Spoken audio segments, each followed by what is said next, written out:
গুলো ডাল তৈরি করবে। গরম জল দিয়ে দিয়েছো, জলের মধ্যে হলুদ, লবণ আর সামান্য পরিমাণ লঙ্কার গুঁড়ি দিয়ে দিয়েছো। বাগান থেকে আলুগুলো তুলে নিয়ে এসেছিলাম, সেগুলো সিদ্ধ করে মা ম্যারিনেট করে রেখেছে। ম্যারিনেট করে রাখা আলুটা দিয়ে দিয়েছে। আর গাছের টাটকা আলু তো সার দেওয়া নেই, ভালোই লাগবে খেতে। আলুর ডালনা তৈরি করছে,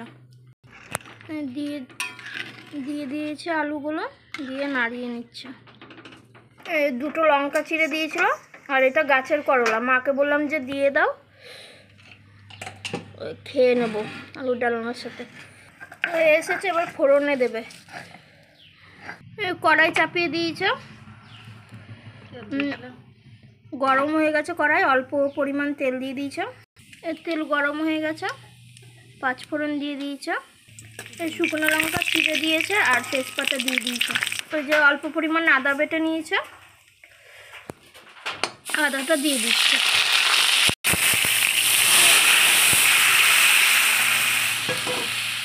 দিয়ে দিয়েছে, এবার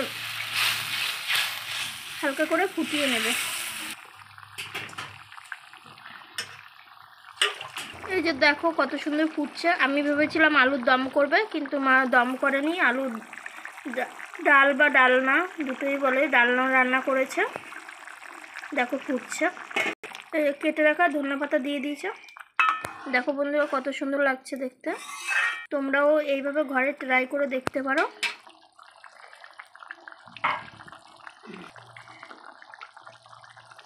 তোমরা এভাবে ট্রাই করে খেতে পারো, ভাত, রুটি বা পরোটা বা লুচি সব কিছুর সাথেই খেতে ভালো লাগবে। তোমরা এমনি শুধুও খেতে পারো। বেশি তেল মশলা দেওয়া হয়নি, হালকা পরিমাণ করে রান্না করা হয়েছে, হালকা তেল মশলা দিয়ে রান্না করা হয়েছে। আলুর ডালনা কমপ্লিট হয়ে গেছে, দেখতেও সুন্দর লাগছে। দেখো বন্ধুরা।